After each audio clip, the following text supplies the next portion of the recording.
Well, several years ago, by the way, this will be about a half hour, I believe, and we'd welcome your comments and questions using that chat function at the bottom where you can introduce by typing in something and then hit enter, and then Michelle can field them at the end, or I can too, and we will take things at the end as well.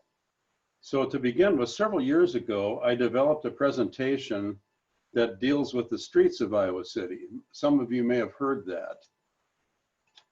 This has been one of my favorite talks, and I've given it 15 times. Last year, I got the idea of giving a presentation on what goes on under the streets of Iowa City.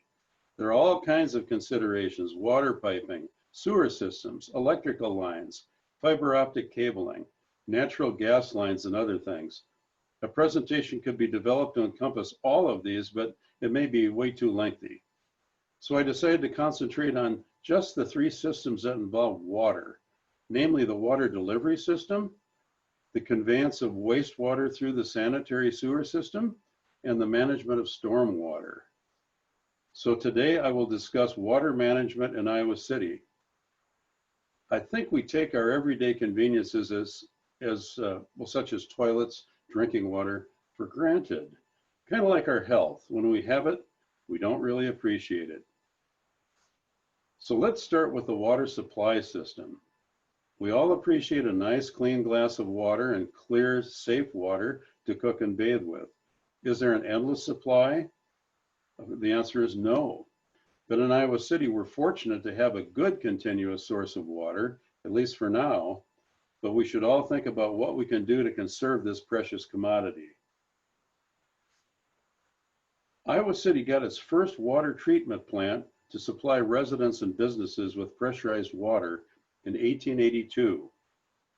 This was when the population was only about 7,000, and most cities did not get such a facility until their population reached at least 10,000.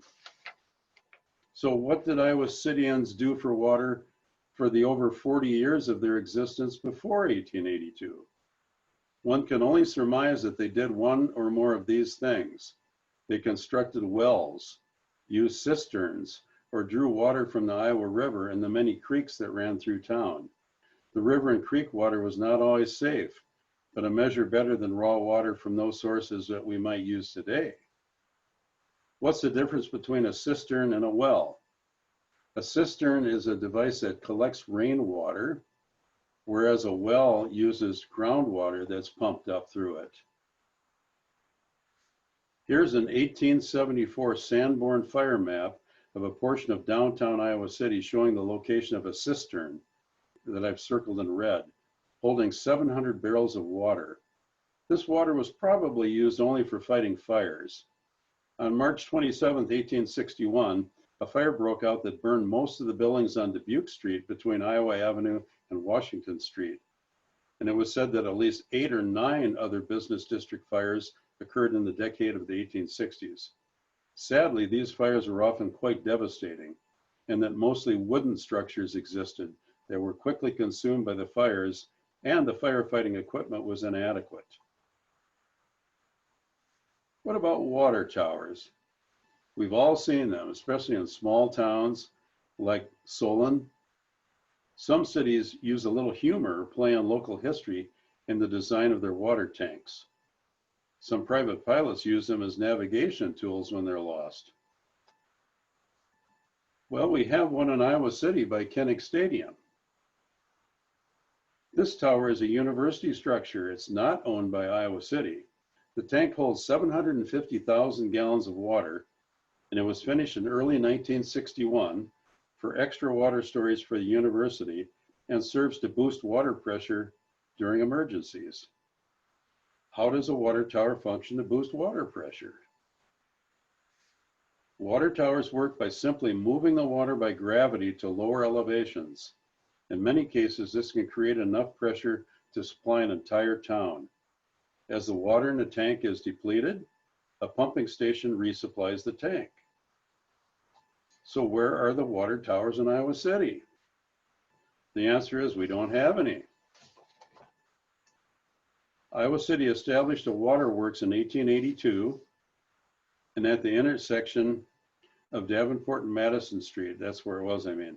It was capable of pumping 3 million gallons of water per day. The system included 4 main pumps and 2 backup pumps.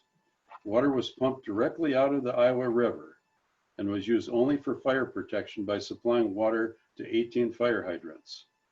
In 1910, a filtering system was added to water to make the water potable. I learned that it's pronounced potable, not potable. This is the original structure.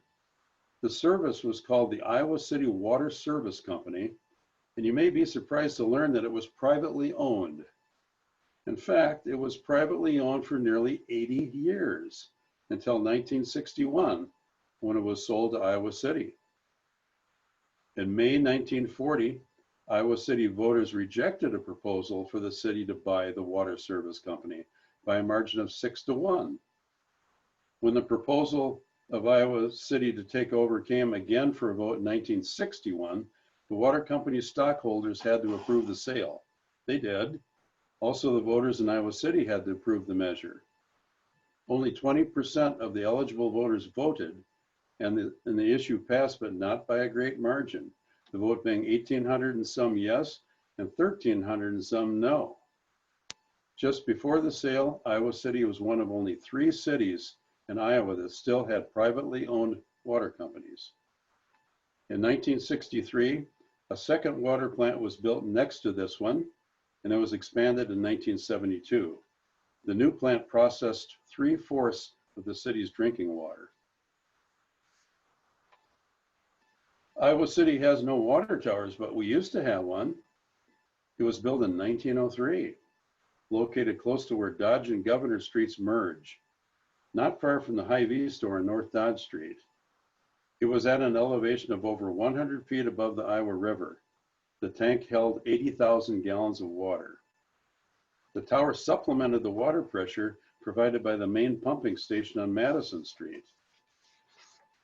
Irving Weber, our historian, now gone, wrote a story about some young boys who climbed up the tower. At least 5 boys, perhaps only 8 to 14 years old, climbed up the tower and also climbed up the ladder leading to the top of the tank. One or more of them opened the trapdoor at the top of the tank and went in for a little swim in the cool water. The boys said the scary part was when they had to back down each of the ladders. One of the boys was Alois Tauber, and his son Frank is a friend of mine. Frank told me Alois became a painter and once scaled the steeple of St. Mary's and leaned over, grabbing the steeple by one hand while he waved to the crowd below. He was not afraid of heights. Another water tower was built in 1940, this time in University Heights. University Heights had become its own town in 1935, as I recall. This city is at the highest elevation in Johnson County, 785 feet above sea level. This tank held 100,000 gallons. I haven't heard any stories about boys climbing that one. In 1972, both the North Dodge Street and the University Heights towers were torn down. There was one more water tower in Iowa City. Where was it? I'll answer that at the end of the presentation. If any of you would like to venture a guess, please put it into the chat. Well, federal regulations for water quality came into play with the passage of the Safe Drinking Water Act of 1974. That was a federal act passed by Congress. And amendments to the act in 1986 caused the city of Iowa City to start planning. And they started in 1990 planning for a new plant. Another reason for building a new plant was that the existing plant was simply old. It was in tight quarters, surrounded by university buildings, and trying to update things such as an old facility like that would be quite problematic. Monitoring for more and more chemicals was becoming mandatory. In the spring, sediments that were sitting all winter in the Coral Reservoir upon their release made purification of the water more difficult. Many of you remember the very chlorine type of odor to the water. Although there was dissent among the public and even some of the city council membership, the decision was made to build a new plant. The new plant, from this aerial view from Google Maps, was constructed just north of Interstate 80 to the west of Dubuque Street. It was put into operation on March 7th, 2003. Before this, 90% of Iowa City's drinking water came from the Iowa River and 10% from other sources, which included wells. The new plant, seen here, draws water from various raw, that is untreated, water sources. Currently, 100% of our water is obtained from well sources. No raw water is being drawn directly from the Iowa River. The Iowa River is only used as an alternative water source. The raw water that comes from the well sources is passed through sand and gravel in the riverbank. The sand and gravel act as natural filters before the water enters the collector wells at the water plant. In 1995, Water Superintendent Ed Marino explained it this way: the primary ingredient for Iowa City's new drinking water recipe will be alluvial groundwater. This is shallow groundwater, you can see here 40 feet deep, that is recharged by the Iowa River and receives natural filtering by sands and gravel along the river banks. This water will be supplemented with Jordan Aquifer and Silurian Aquifer groundwater, and if necessary, Iowa River water. The adjacent Water Parks Prairie Park has a 3-mile trail. From outside the plant, one can view these 3 60-foot diameter water softener vats. These vats have lime softening abilities and reduce the water hardness by about 1/2.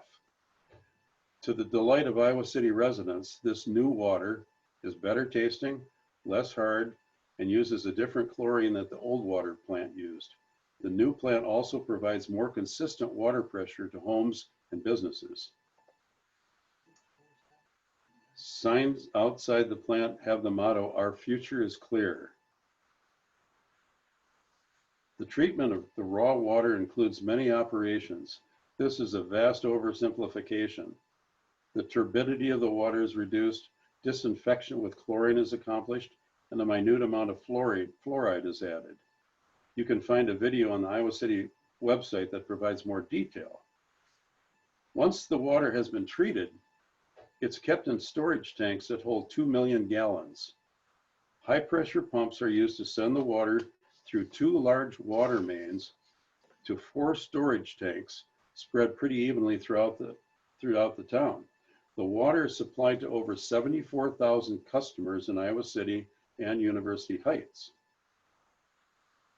I'll describe each of these 4. The Emerald Street Ground Storage Reservoir, or we'll call them GSRs, is located just south and west of Iowa City Fire Station 2, which is south of the Finkbein Golf Course. The Bloomington Street Pumping Station is north of downtown Iowa City, near the campus here, near the intersection of Capitol Street and Bloomington. This is close to where the original waterworks was established. It's probably under these basketball courts.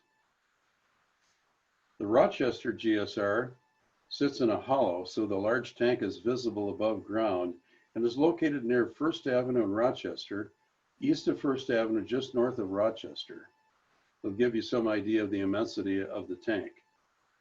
And the Sycamore GSR is below ground level, showing just a bit of a hump above the adjacent grade. It's along the east side of Sycamore Street, south of Highway 6, a little south of Hollywood Boulevard. Now, water is pumped from each ground storage reservoir to homes and businesses. Since the water is pumped out of the reservoirs pretty rapidly, there's very little opportunity for the treated water to stagnate. But to ensure cleanliness in the reservoirs, they are on somewhat of a regular cleaning schedule. These are the dates of construction and capacities of the reservoir. So we have 7 million gallons of storage water capacity, and the city uses an average of 6 million gallons per day. However, the water plant is capable of supplying up to 16 some million gallons per day, which allows for future growth of the city. The water plant was planned for about 20 years out at least, with the way it is able to operate today. How do we get a grasp on how much water 6 million gallons is? Well, a football field of 100 yards long and 160 feet wide could be thought of. If we were to dig a rectangular hole to those dimensions 10 feet deep, it would hold about 3 million gallons. So Iowa City consumes almost twice that amount each day. Our water system has about 27,700 water service lines connected to an amazing 280 plus miles of water mains. The plant is operated 24 hours a day, 7 days a week.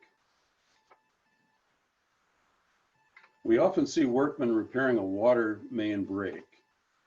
Bursts in mains can be due to movement of the ground, temperature fluctuations, and aging and brittleness of pipes. We have to remember that in Iowa City, some of our water mains are over 100 years old.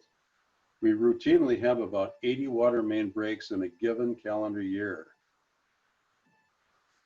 The largest water mains are even bigger than this 20-inch pipe. However, residential water mains are usually between 4 and 12 inches in diameter. The pipes are made of cast iron, ductile iron, or PVC. They're normally buried 5 to 6 feet, or at least, to protect them from freezing. Most service pipes that enter our homes are only 3/4 to 1 inch in diameter. The pipes shown in blue are the responsibility of the homeowner.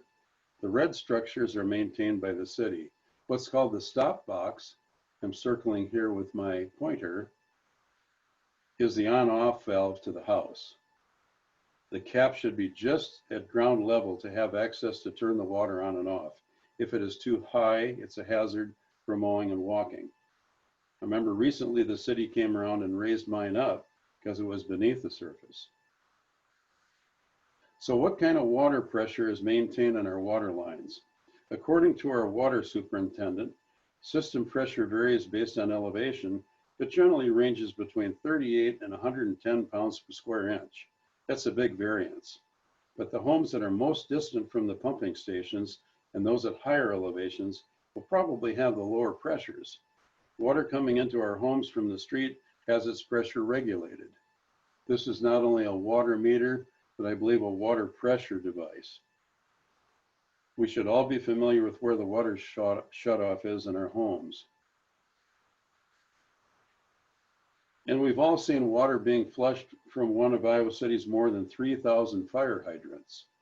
It might seem like a waste of good water, but the periodic flushing of hydrants is necessary to keep our water safe to use. These are the reasons for flushing the hydrants.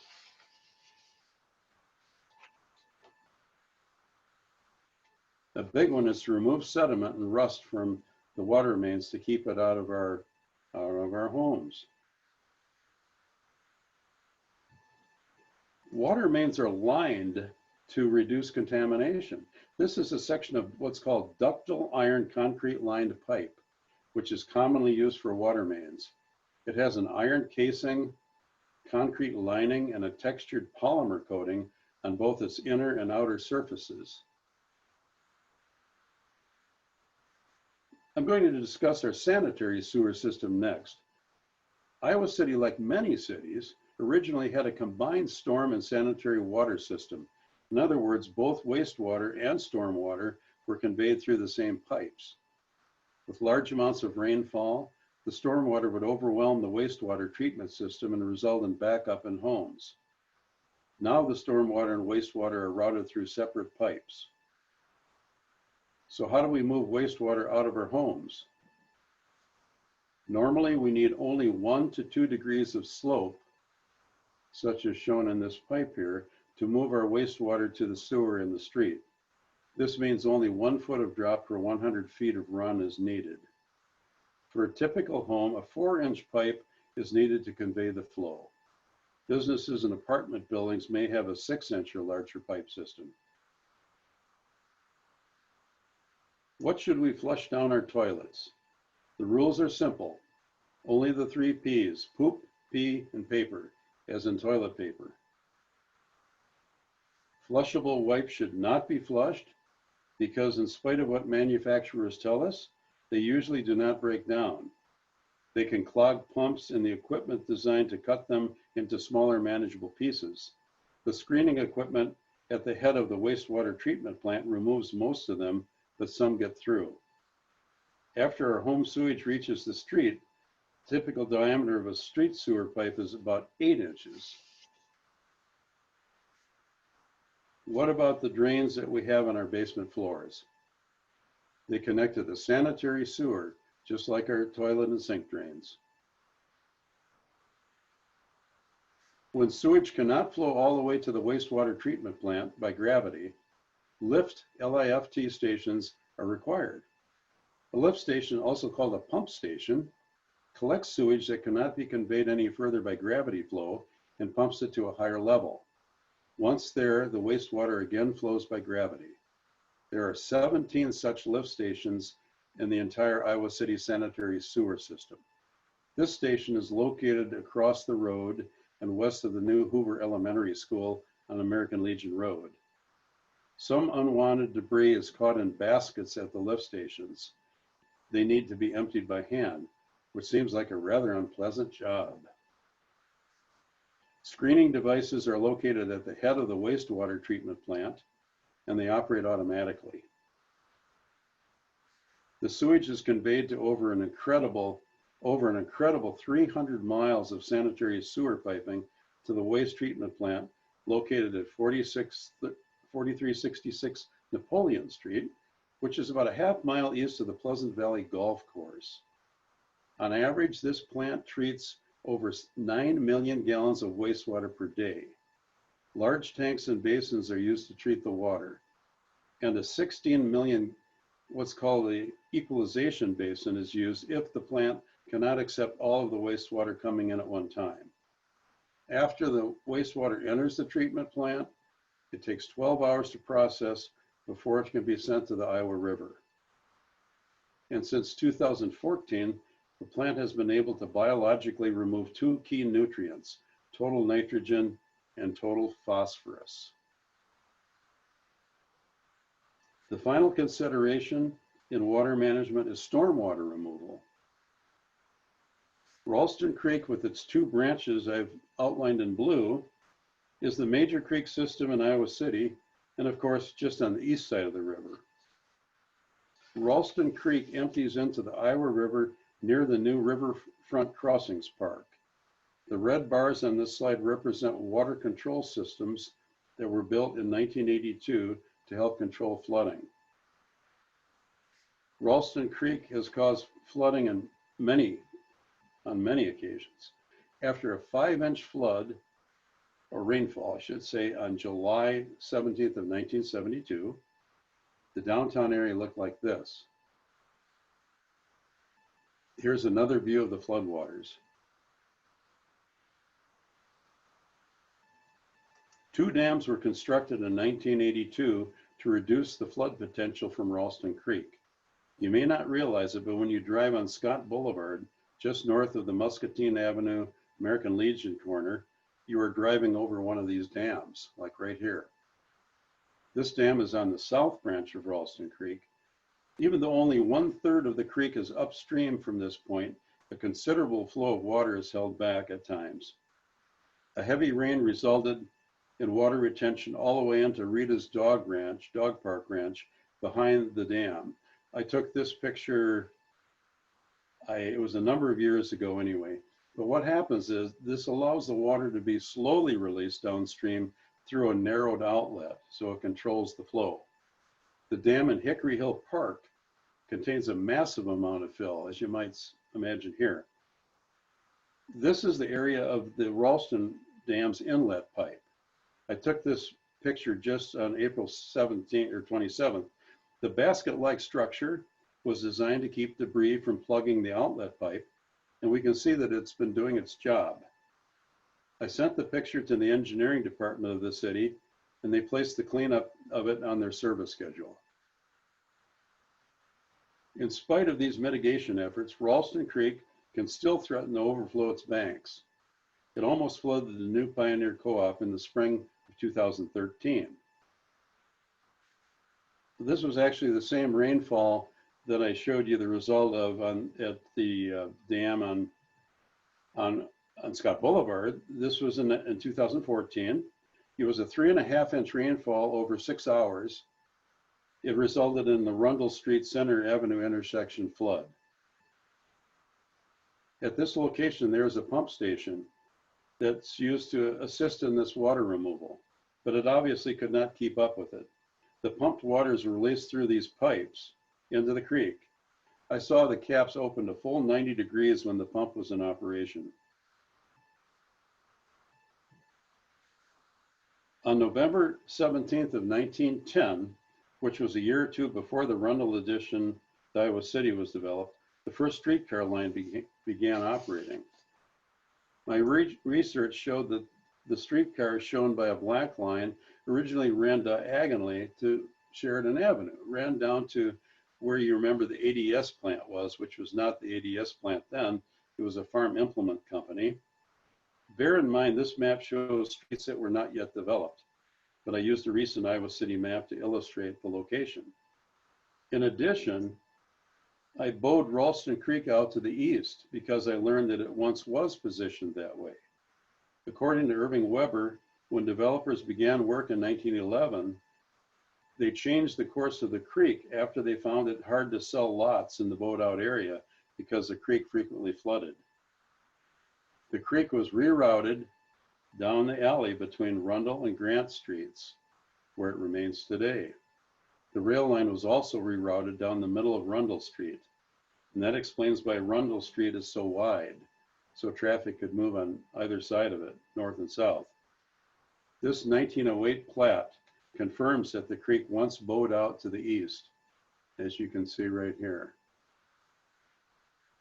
A 1952 engineering study confirmed that a low spot was left in the area where the creek used to bow out, so it was left prone to flooding and heavy rain events. Ponder this question for a moment. How many gallons of water are spread over just 1 acre of land from a 1-inch rainfall?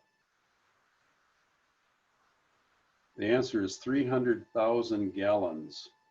So now perhaps we can better understand how a rainfall of several inches in a very short time can be a major challenge. Water retention basins like this one are used to manage stormwater. Almost all residential subdivisions and larger commercial developments that have been constructed over the past 40 years have some kind of facility for stormwater management. They usually work by slowly letting the water out through an outfall pipe that is sized to restrict the flow during the larger rain events. The city of Iowa City passed a stormwater ordinance in 1976. It was intended to reduce flooding caused by new development via water management, which includes peak runoff detention and restricted discharge rates. Here's a prime example. This is the new development that is now occurring on Tamarack Ridge between Tamarack, where it ends now, and Scott Boulevard. It's going to have 60 lots for single-family homes. In the plat, I've circled 3 water retention areas. A recent trend has been to include a water quality component to stormwater management by way of extending detention, infiltration, mechanical filtration, and biofiltration. In addition to Ralston Creek on the east side of town, Snyder Creek drains the southeast area, and Rapid Creek drains the area north of I-80. On the west side, Willow Creek drains, as well as Cardinal Creek, and several unnamed creeks drain other areas of town. Stormwater from street gutters is conveyed into our creek and river systems via piping. The pipes go to the waterways over the shortest routes possible so that gravity flow is possible. The following 3 slides are examples of water from our street gutters being conveyed into Ralston Creek. Dick Dorsweiler, I know you're on, and thank you. This is an example of one of them that is pretty close to First Avenue, and one that's a little farther to the west. And this is another one. So the water is routed right into the creek systems and the river. Some go directly to the river. Recently, Riverfront Crossings Park was developed. Ralston Creek runs through the park just before emptying into the Iowa River. Creek bank work and channel enlargement has been done giving some protection from flooding to areas upstream. Riverfront Crossings Park is on the site of the former sewage treatment plant. Many of us will remember the odor from driving down Highway 6, but this plant was destroyed in the flood of 2008. In regard to our storm sewer drains, warnings are posted that caution us about dumping. No dumping drains to river. We need to remember to keep grass cuttings from our lawns out of our gutters. The amount of grass can challenge the storm piping, and the chemicals that may be on the grass cuttings are harmful to the ecosystem. Also, leaves. Iowa City has an Adopt a Drain program. If you wish to maintain a graded drain, sticks and other things that can clog, as well as leaves, you can apply to the city. If that drain is available for adoption, you can receive a credit against your utility bill. To help pay for the various stormwater services, each single-family home in Iowa City pays a $5 monthly fee as part of its monthly utility bill. We as homeowners can use some techniques to reduce the volume of water entering our storm drains. Rain gardens are basins filled with plants and grasses. They're located in areas to allow the collection of water from streets, sidewalks, and driveways. Rain barrels can be used to catch downspout water. Now we can use that water for gardens and houseplants. We can even do rainwater collection on a large scale. Drain spouts should be directed away from paved areas that lead to the storm drains. In other words, off of the hard surfaces. Instead, the spouts should be aimed toward areas of grass and gardens. Coralville is using an interesting system. They're using planters, and down at near the bottom right, it lets water from the street into this device, which has some depth to it, so that it doesn't go directly into the stormwater system, into the creeks. Storm sewers used in new construction normally use reinforced concrete pipe. Most of the stormwater that flows through sewer pipes moves by gravity. It's not practical to use pump stations for that. But when a lift station is required, it often works like we see here. The stormwater reaches an end point where gravity will no longer let it flow. At that point, where I've circled in red, the water comes into a large tank. When the water level gets to a certain level, the pump comes on, much like with your home sump pumps. And the water is pumped to a higher elevation where once again it flows by gravity. So in summary, as the city grew, improved and larger systems were employed to handle all three phases of water control. The city is still undergoing considerable growth. As new sections of town open up, city engineers will continue to be challenged by how to handle our water systems. We're fortunate in Iowa City to have a good source of potable water, and we have the capacity with the new plant to provide for at least a projected 20 years into the future. We also have good systems for processing sewer water and storm water. Cameras can even be placed inside our sewer lines to check for trouble. We've come quite a ways with our technology. Now for the quiz question. Where was the other Iowa City water tower? The other water tower that I asked you about was near West High School, and it was owned by the University of Iowa. It once served as a holding tank for water from the well that served Hawkeye Court apartments. It dates to before 1968. And in the late 1960s, the university extended its water lines to the apartments. It was dismantled in 1983, and the city of Tiffin paid for that work and moved it to Tiffin for reassembly. It held about 100,000 gallons. Many of you may remember it was a tradition for West High students to climb up and paint it in various ways. Thank you, and now we're done, and hopefully there'll be some comments.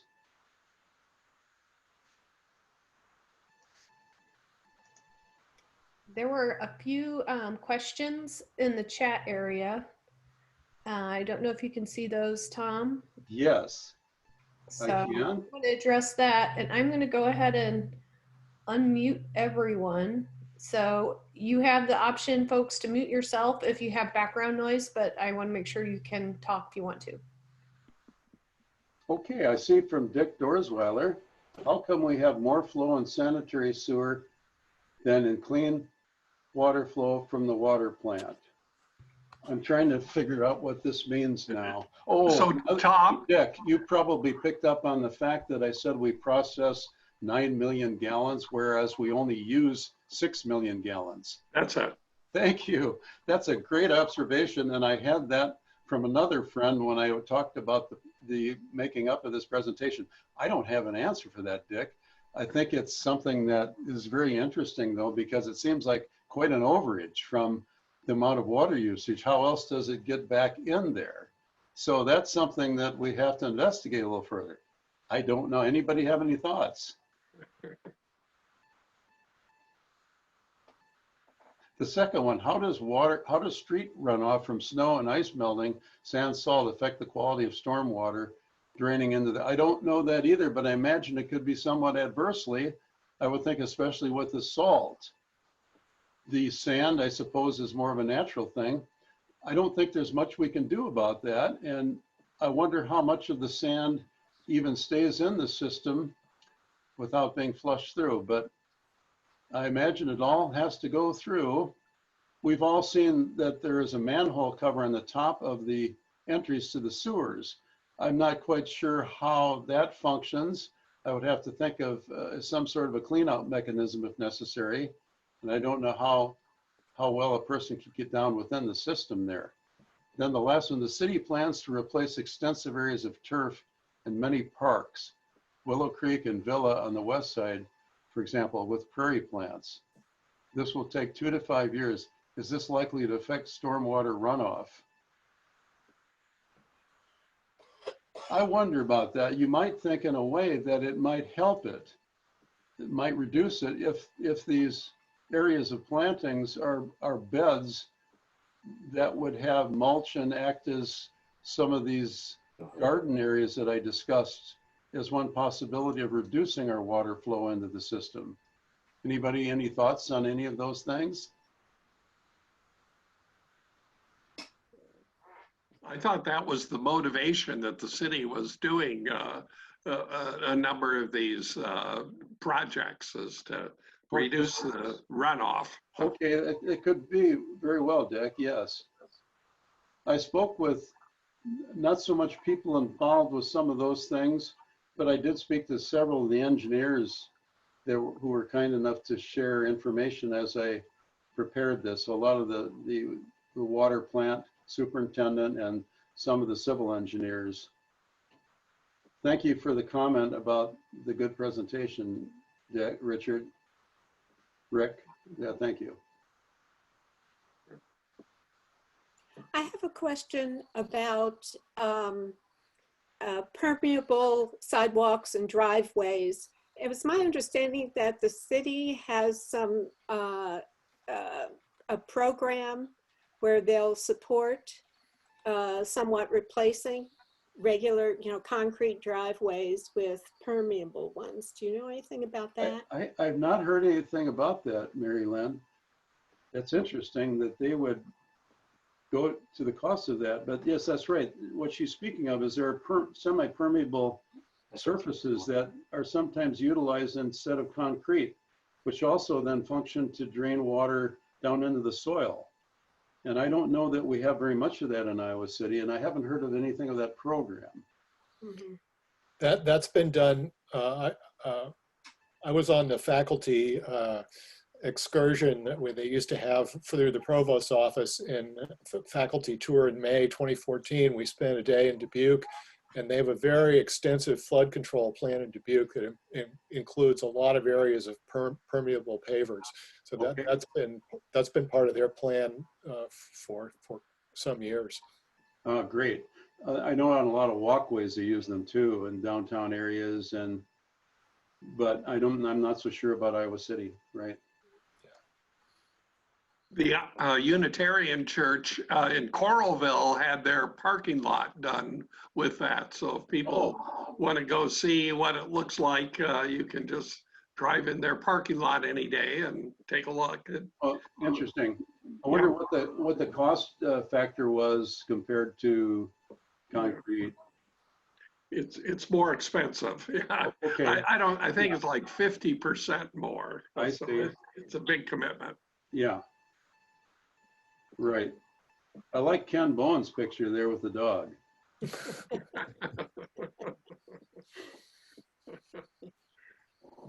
Nice. Tom, Yes.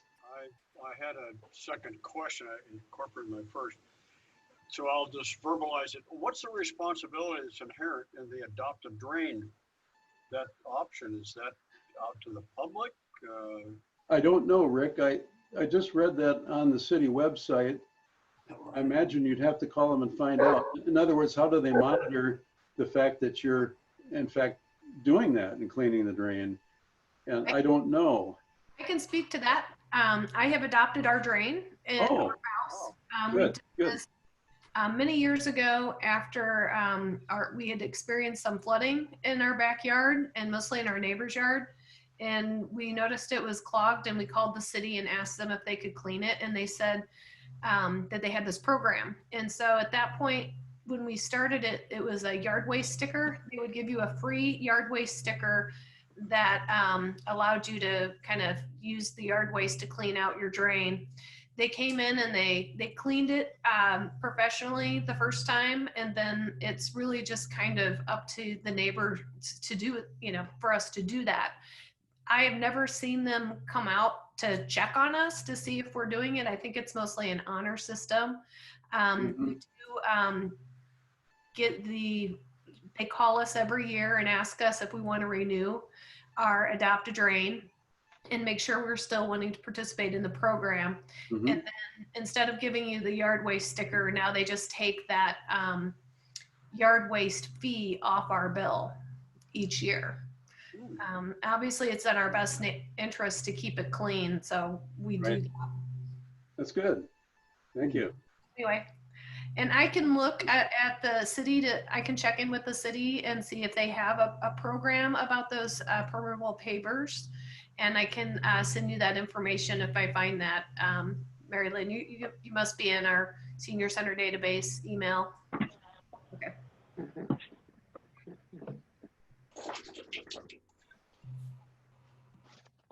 So Tom, one other question.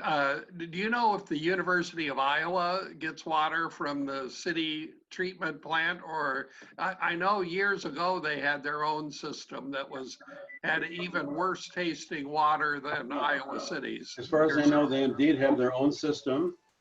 And so the water systems, I think, are completely separate. Do you know anything of that, Michael Eckert? I believe that's the case, though.